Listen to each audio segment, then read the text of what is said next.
नमस्कार दोस्तों, आज की यह कहानी को आप ध्यान पूर्वक जरूर सुने। अगर आप हमारे चैनल को नहीं भी सब्सक्राइब करेंगे फिर भी चलेगा। इस कहानी को ध्यान पूर्वक जरूर सुनिए। एक ऐसी कहानी है जो सुनने मात्र से आपको जीवन में क्या करना चाहिए, क्यों करना चाहिए, किसके लिए करना है, इसके बारे में सुनने को मिलेगा। तो ये कहानी को ध्यान पूर्वक सुनते हैं। हम में से अधिकांश लोग किसी ऐसी विधि की तलाश में रहते हैं जो हमें ध्यान की गहराइयों तक पहुँचा सके। अक्सर हम दूसरों से उम्मीद करते हैं कि वे हमें कोई ऐसा ध्यान सिखा दे जिससे हम अपने अंदर की शांति को प्राप्त कर सके। लेकिन क्या आपने कभी सोचा है कि ध्यान वास्तव में क्या है? ध्यान का असली अर्थ है अपने भीतर उस केंद्र को खोजना जो हमेशा हमारे अंदर मौजूद होता है। एक ऐसा केंद्र जो ना कभी जन्म लेता है और ना ही कभी समाप्त होता है। ये प्रक्रिया आपको अपने भीतर की परमात्मा से परिचित कराती है, आपकी आत्मा से आपका मेल कराती है। ध्यान की विभिन्न तकनीकें मौजूद है, लेकिन ऐसा क्यों होता है कि यह विधियां कई बार काम नहीं करती? भले ही आप उन्हें पूरी निष्ठा से आजमाते हैं फिर भी सफलता नहीं मिलती। इसका कारण यह है कि आपकी शुरुआत ही गलत दिशा में होती है। सबसे पहले ये जानना महत्वपूर्ण है कि आखिर वह कौन है जो कि भीतर ध्यान की अवस्था में उतरना चाहता है। कौन सी प्रेरणा आपको अपने केंद्र को जानने के लिए प्रेरित करती है? जब तक आप खुद को नहीं पहचानेंगे तब तक आप ध्यान के वास्तविक अनुभव तक नहीं पहुंच सकते। सही ध्यान चुनने के लिए या अपने भीतर से उपजी ध्यान की विधि खोजने के लिए पहले आपको स्वयं को जानना आवश्यक है। आज के विषय पर चर्चा शुरू करने से पहले मैं आपको एक महत्वपूर्ण बात बताना चाहता हूँ। यदि आप अपने जीवन को सकारात्मक रूप से बदलना चाहते हैं तो ये जानकारी आपके लिए अमूल्य होगी। साथ ही अगर आपने अभी तक हमारे चैनल को सब्सक्राइब नहीं किया है तो कृपया तुरंत सब्सक्राइब करें और इस वीडियो को लाइक करना ना भूलें। हमारा चैनल आज का विषय है स्वयं को पहचानने का सरल तरीका क्या है। क्या हम ये जान सकते हैं कि हम वास्तव में कौन है? स्वयं को जानना का वास्तविक अर्थ क्या है? एक सामान्य दृष्टिकोण से हम सभी मानते हैं कि हम जानते हैं कि हम कौन हैं। आप किसी को अपना नाम, धर्म, निवास स्थान और पेशा बता सकते हैं, लेकिन क्या यह आपकी असल पहचान है? नहीं, ये तो बस बाहरी पहचान है समाज ने आपको दी है। ये केवल एक सामाजिक परिचय है। वास्तविकता में आप जो भीतर से हैं वह आप खुद भी नहीं जानते और यही अज्ञानता है। स्वयं को पहचानना ही सच्चा ज्ञान है। जब आप अपने वास्तविक अस्तित्व को जान लेते हैं तो इसके बाद जानने के लिए कुछ बाकी नहीं रहता। अपने आप को जानने का मतलब है कि अब आपके पास वह सभी शक्तियां हैं जो परमात्मा के पास है। इसमें रत्ती भर भी फर्क नहीं है। अपने आप को पहचानना समग्र ब्रह्मांड को जान लेना है। ये समझना है कि आप इस सृष्टि से अलग नहीं है बल्कि इसका अभिन्न हिस्सा है। आप परमात्मा से अलग नहीं है बल्कि आप उसी का अंश है। इस दुनिया में करोड़ों लोग जन्म लेते हैं, जीते हैं और मर जाते हैं बिना ये सोचे कि वे कौन है। उनमें से बहुत से लोग इस सवाल को कभी उठाते ही नहीं है, लेकिन जब किसी के मन में इस सवाल की हल्की सी छाया भी उत्पन्न होती है तो एक अनोखी प्यास जगती है और फिर चाहे जितना भी समय क्यों न लग जाए, जब तक आत्मा का मिलन नहीं होता ये प्यास तृप्त नहीं होती। लोग हमेशा यही सवाल करते हैं कि मैं स्वयं को कैसे पहचानूं, लेकिन मैं कहता हूं कि पहले ये समझने की कोशिश करो कि तुमने खुद को कहाँ खो दिया। जैसे ही तुम ये जानने लगोगे कि तुम्हारी पहचान कहाँ से धुंधली हुई तो खुद को पहचानना बेहद आसान हो जाएगा। केवल एक छोटा सा विचार, एक हल्की सी शायरी भी काफी है जो तुम्हारे भीतर इतनी गहरी प्यास जगा देगी कि तुम्हें खुद को खोजने का साहस मिल जाएगा। एक बार जब तुम्हें उस दिशा की झलक मिल जाती है तो फिर तुम्हारे लिए कुछ भी असंभव नहीं रहता, लेकिन उस मार्ग को पाना और उस पर चलना तुम्हारी जिम्मेदारी है। मैं केवल तुम्हें रास्ता दिखा सकता हूँ, चलना तुम्हें ही पड़ेगा। मैं तुम्हें तरीका समझा सकता हूँ, लेकिन हिम्मत तुम्हें ही करनी होगी। आरंभ चाहे जितना कठिन लगे, पर जैसे ही तुमने उस मार्ग पर पहला कदम बढ़ा लिया मंजिल तय है। खुद को पहचानने के लिए सबसे पहले तुम्हें ये देखना होगा कि जो कुछ भी तुम अपना मानते हो वह वास्तव में तुम्हारा है भी या नहीं। क्या तुम उन आंखों से देखते हो जो सच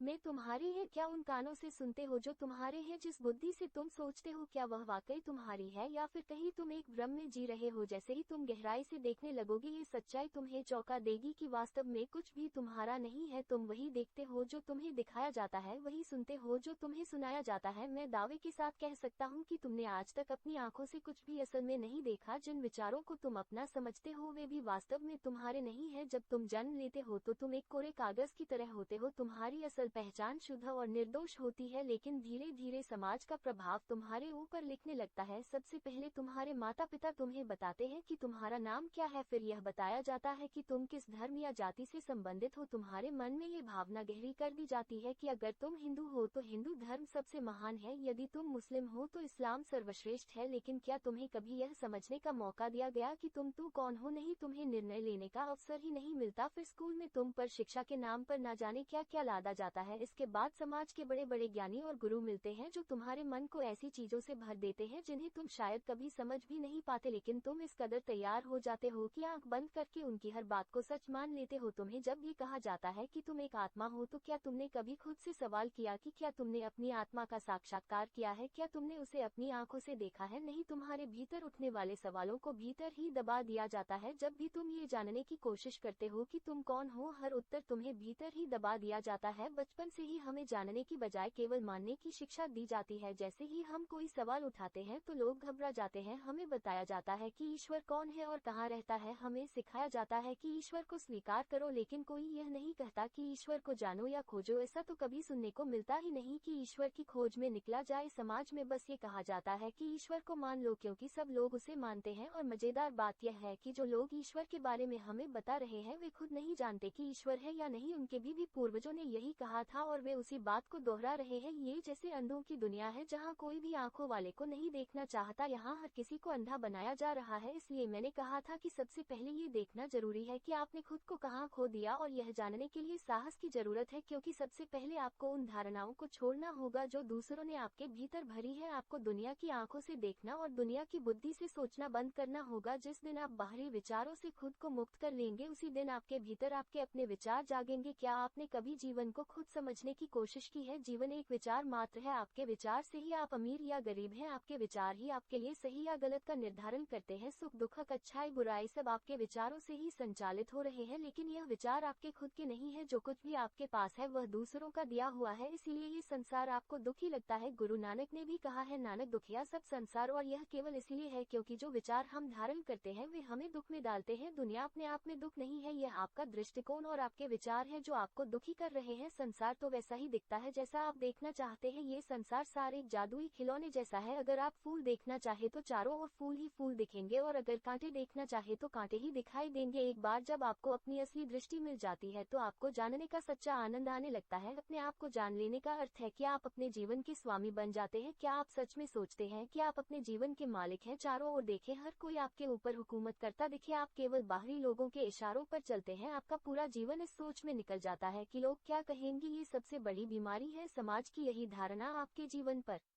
हावी है और आपकी मालकिन इस दुनिया में कोई भी ना हो, आप अकेले हो, तो क्या आप वैसे ही व्यवहार करेंगे जैसा कि दूसरों के सामने करते हैं? क्या आप उसी तरह चलेंगे, बोलेंगे या काम करेंगे? बिल्कुल नहीं, सब कुछ बदल जाएगा। अभी आप जो भी कर रहे हैं वह सिर्फ दूसरों को दिखाने के लिए है। जब आप दान करते हैं तो पहले अपने नाम का पत्थर बनवाते हैं ताकि लोग जान सके कि आपने दान किया है। अगर कोई देखने वाला ना हो तो आप क्यों ऐसा करेंगे? आपको खुद को समझने का मतलब है कि आप इस पूरी दुनिया की भीड़ से अलग हो जाएं, अकेले हो जाएं और इस भीड़ की चकाचौंध से बाहर आ जाएं। एक शिक्षक ने एक बच्चे से पूछा कि तुम्हारे पिता क्या काम करते हैं? बच्चे ने जवाब दिया, मेरे पिता बकरी पालते हैं। शिक्षक ने फिर पूछा, तुम्हारे पास कितनी बकरी है? बच्चे ने कहा 25। इसके बाद शिक्षक ने सवाल किया, अगर एक बकरी बाड़े से बाहर निकल जाए तो बाकी कितनी बेंगी? बच्चा मुस्कुराकर बोला, सर एक भी नहीं। शिक्षक चौंक गया और बोला, तुम्हें गणित नहीं आता? बच्चा फिर से बोला, सर मुझे गणित आता है, लेकिन आप बकरी के व्यवहार को नहीं जानते। अगर एक निकली तो सब पीछे पीछे बाहर निकल जाएंगी। यह कहानी हमारी दुनिया पर भी लागू होती है। हम सभी इसी तरह एक भीड़ का हिस्सा होते हैं, बिना ये सोचे कि हम कौन हैं या हमें कहाँ जाना है। इस भीड़ से निकलकर खुद को जानने का मतलब यह नहीं है कि आप सब कुछ छोड़ दें, बल्कि इसका अर्थ है कि आप अपने विचारों और फैसलों को अपने भीतर से उत्पन्न करें, ना कि बाहर से भावित हो। खुद को जानने के लिए सबसे पहले आपको दूसरों के विचारों से छुटकारा पाना होगा। आपकी अपनी सोच तब तक नहीं उभरेगी जब तक आप दूसरों के दिए गए विचारों को छोड़ नहीं देते। ये खोज किसी बाहरी यात्रा की तरह नहीं है कि आपको कहीं जाना पड़े। ये यात्रा तो आपके भीतर ही है, लेकिन इस यात्रा पर जाने के लिए सबसे पहले आपको अपने भीतर से वह सारा कचरा साफ करना होगा जो समाज ने आपके ऊपर डाल रखा है। आपको एक एक चीज को गहराई से देखना होगा। जो भी आपको बाहर से मिला है उसे परखना होगा और धीरे धीरे हटाना होगा। आपने दूसरों के कहने पर परमात्मा को माना है, लेकिन जब तक आप उस बाहरी परमात्मा के भरोसे रहेंगे तब तक आपके भीतर के सच्चे परमात्मा का अनुभव नहीं हो सकेगा। जब आप झूठे भरोसे और मान्यताओं को छोड़ देते हैं तभी सच्चाई आपके सामने प्रकट होती है। जैसे ही बाहरी परमात्मा का भ्रम टूटता है आपके भीतर का परमात्मा जागृत हो जाता है। अभी हाल ही में एक मित्र ने पूछा कि क्या ध्यान में परमात्मा के दर्शन हो सकते हैं। इसका जवाब है कि कौन से परमात्मा के दर्शन, वह जिसे आप अपने मन में ढाते हैं या वह सच्चा परमात्मा जो हमेशा आपके साथ है। असली परमात्मा के दर्शन तभी हो सकते हैं जब आप अपने काल्पनिक परमात्मा को छोड़कर सच्चाई की ओर देखें। आप जीवन भर उस काल्पनिक परमात्मा की पूजा पाठ करते रहते हैं, लेकिन इससे आपको कुछ हासिल नहीं होता। यदि वह कल्पना भी आपसे छीन ली जाए तो आपको लगेगा जैसे आपके पास कुछ भी नहीं बचा, लेकिन वास्तव में यही आपकी सबसे बड़ी मुक्ति होगी। जब आप इन झूठे सहार को छोड़कर खुद को समझने के रास्ते पर चलेंगे तो सबसे पहले आपको अकेला और असहाय महसूस होगा, लेकिन यह असहाय ही आपकी सबसे बड़ी शक्ति बन जाएगी, क्योंकि तब आप सत्य की ओर बढ़ेंगे। कल्पनाओं के सहारे से कभी वास्तविकता को पाया नहीं जा सकता। आप जिस धर्म को मानते हैं वह असल में आपका नहीं है, वह धर्म आपको बाहर से दिया गया है, जैसे एक लिबास पहनाया गया हो। जिस दिन आप उस तथाकथित धर्म से बाहर निकलते हैं, जिस दिन आपके भीतर सच्चा साहस जन्म लेता है, उस दिन आप अपने भीतर ही असली धर्म की खोज शुरू कर सकते हैं। लेकिन असली धर्म की खोज तब तक संभव नहीं है जब तक आप बाहरी लादे हुए धर्म से पूरी तरह मुक्त नहीं हो जाते। उसी प्रकार आपका ध्यान भी झूठा हो जाता है। हर दिशा में एक नकली जाल फैला हुआ है, हर ओर अज्ञानता का अंधेरा है। इस अंधेरे से बाहर निकलने का एक ही तरीका है, सारे झूठ को छोड़कर ही सच्चाई की रोशनी में प्रवेश करना। सवाल यह उठता है कि कैसे इस सबसे मुक्त हुआ जाए। पहली नजर में ये बेहद कठिन लग सकता है, सीधे सीधे छोड़ने चलेंगे तो यह असंभव सा लगेगा, लेकिन दूसरी दृष्टि से देखेंगे तो यह आसान हो सकता है। दूसरा तरीका है गहरी समझ, सारी स्थितियों को बारीकी से देखना और सही से समझना। आपको ये समझना होगा कि कौन सी चीज सच्ची है और कौन सी झूठी। उदाहरण के तौर पर आप अपने घर की बहुमूल्य वस्तुएं संभाल कर रखते हैं, लेकिन कचरे को आप सहजता से बाहर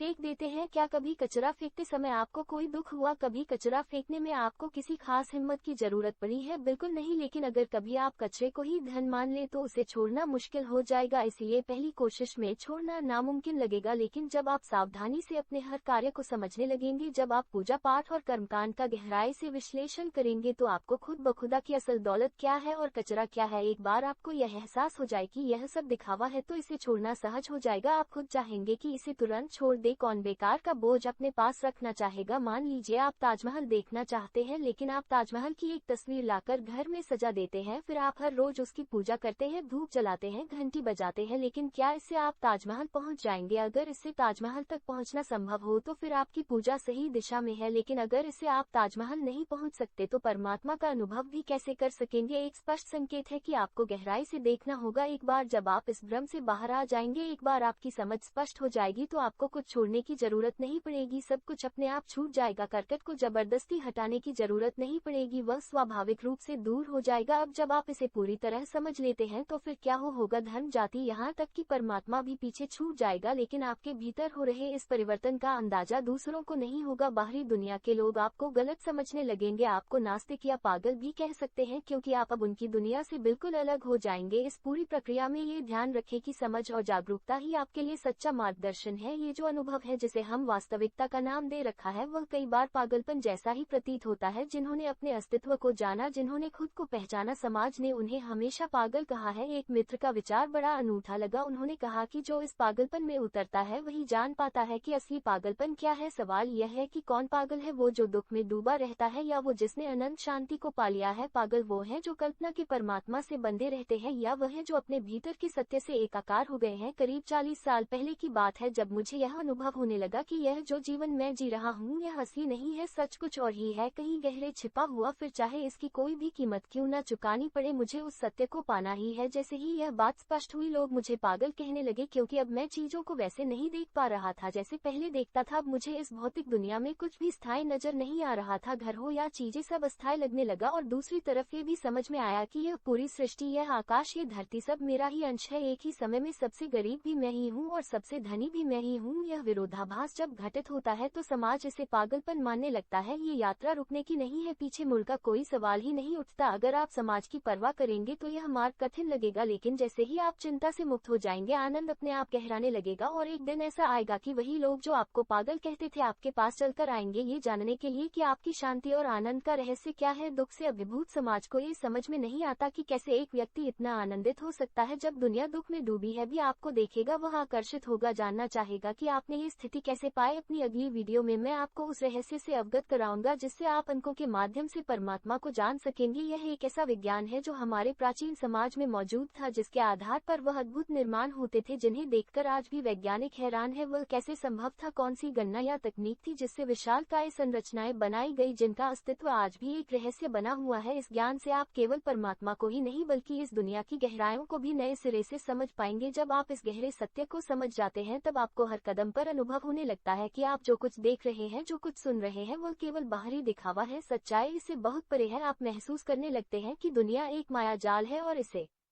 समझने के लिए आपको अपनी दृष्टि को और गहरा करना होगा। ये दुनिया जिसे आप वास्तविक मानते हैं वास्तव में आपको भ्रमित करने का एक साधन मात्र है। जब आप इस भ्रम से निकलते हैं तब आप देख पाते हैं कि जो कुछ भी आप अपना समझते थे, वह घर, परिवार, धन, दौलत, यह सब केवल समय का खेल है। लेकिन इस खेल से परे जो वास्तविकता छिपी है वह अनंत और असीम है। यही वास्तविकता है जिसे प्राप्त करने की कोशिश में आप लगे रहते हैं। आप समझने लगते हैं कि इस संसार की प्रत्येक वस्तु क्षणिक है। एक पल में यह आपके साथ है और दूसरे पल में यह आपसे छूट जाती है। फिर आप अपने भीतर उस शाश्वत आनंद को खोजना शुरू करते हैं जो न कभी कम होता है न कभी समाप्त। अब ये सवाल उठता है कि कैसे इस अनंत सत्य की ओर बढ़ा जाए। साधन क्या है? और यहाँ से ध्यान की सही शक्ति का प्रवेश होता है। ध्यान का अर्थ केवल बैठकर आंखें बंद कर लेना नहीं है, बल्कि यह तो आपके अंदर एक ऐसा परिवर्तन लाता है जो आपकी पूरी जिंदगी को बदल देता है। जैसे जैसे आप ध्यान में गहरे उतरते हैं, आप अपने भीतर की शक्तियों को जागृत करने लगते हैं। आप उस ऊर्जा का अनुभव करने लगते हैं जो अब तक आपकी पहुंच से बाहर थी। यह ऊर्जा आपको न केवल मानसिक शांति देती है बल्कि यह आपको जीवन की हर चुनौती का सामना करने के लिए तैयार करती है। और तब इस संसार की हर चीज को आप खेल की तरह देखना शुरू करते हैं। अब कोई भी परिस्थिति आपको नहीं हिला पाती, किसी भी प्रकार का दुख या सुख आपको बांध नहीं पाता। आप उन जंजीरों से मुक्त हो जाते हैं जिनमें अब तक आपका जीवन जकड़ा हुआ था, और यह सब सिर्फ आपके अंदर के सत्य को पहचानने से होता है। ये सत्य आपको ये समझने की शक्ति देता है कि आप इस संसार से अलग नहीं है बल्कि आप इस संसार के ही एक अभिन्न अंग है। जो कुछ भी बाहर है वह आपके भीतर ही है। अब जब आप इस सत्य को जान लेते हैं तो दुनिया की नजरों में आप और भी अधिक अलग दिखने लगते हैं। लोग आपको समझ नहीं पाते, वे आपकी शांति, आपके आनंद को देखकर चकित हो जाते हैं। वे पूछते हैं कि आपको ऐसा क्या मिल गया जो उनके पास नहीं है। लेकिन सच कहे तो आपको कुछ मिला नहीं, बल्कि आपने वह पाया जो हमेशा से आपके पास था, परंतु आपने कभी उसे देखा नहीं था। यह खोज बाहर की ओर नहीं है, ये खोज भीतर की है। और जब आप इस यात्रा पर निकलते हैं तो ये यात्रा कभी समाप्त नहीं होती। यह अनंत यात्रा है जो आपको हर दिन एक नए सत्य की ओर ले जाती है। अब आपके पास कोई सीमा नहीं होती, अब आपके लिए कोई परिभाषा नहीं होती। अब आप न धर्म में बंधे हैं, न जाति में, न किसी विशेष पहचान में। आप एक स्वतंत्र आत्मा हो जाते हैं जो अपने असली स्वरूप को जान चुका है। और यही सबसे बड़ा अनुभव है, अपने असली स्वरूप का साक्षात्कार। आगे बढ़ते हुए जब आप इस ध्यान के गहरे रहस्यों को समझने लगते हैं तब आप महसूस करते हैं कि दुनिया का हर रंग, हर रूप आपसे जुड़ा हुआ है, लेकिन फिर भी आप इससे परे हैं। यही है असली मुक्ति जिसे न कोई बांध सकता है, न कोई छीन सकता है। अब इस ज्ञान की यात्रा में हम यहाँ तक पहुँचे हैं कि जीवन की सच्चाई हमारे भीतर ही है। ध्यान हमें बाहरी दुनिया की सीमाओं से परे ले जाकर अपने असली स्वरूप को जानने का अवसर देता है। इस मार्ग पर चलते हुए आप अपनी सच्ची शक्तियों को पहचानते हैं और वास्तविक शांति और आनंद प्राप्त करते हैं। जैसा कि हमने आज सीखा, संसार में जो कुछ भी है वह अस्थायी है, लेकिन ध्यान और आत्म साक्षात्कार के माध्यम से हम उस असीम सत्य को पा सकते हैं जो हमेशा से हमारे भीतर ही था। इस खोज की कोई सीमा नहीं है, यह अनंत यात्रा है जो हमें हर रोज रोज कुछ नया सिखाती है, और यही सच्ची जीवन यात्रा है। अब चलते चलते हम यही कहना चाहेंगे कि यह यात्रा आपके लिए भी खुली है। आपको केवल अपने भीतर उतरने की आवश्यकता है। जो भी बाधाएं सामने आएंगी, ध्यान आपको उनसे पार पाने की शक्ति देगा। जब आप अपने भीतर के परमात्मा से एकाकार हो जाएंगे तब बाहरी दुनिया का कोई भी दुख या बाधा आपको प्रभावित नहीं कर पाएगी। तो मित्रों, आज हमने जीवन के एक अनमोल सत्य को जाना, ध्यान और आत्म साक्षात्कार के माध्यम से शाश्वत आनंद की प्राप्ति। अगर आपको यह विचार अच्छे लगे हो तो कृपया इस वीडियो को लाइक और शेयर करें ताकि और भी लोग इस गहरे ज्ञान का लाभ उठा सके। अगर आप इस यात्रा पर आगे बढ़ना चाहते हैं तो हमारे चैनल को सब्सक्राइब जरूर करें, क्योंकि हम हर वीडियो में आपके साथ ऐसे ही अद्भुत अनुभव और गहरे रहस्यों की चर्चा करते रहेंगे। आपकी राय और प्रश्न हमारे लिए महत्वपूर्ण है, तो कृपया कमेंट में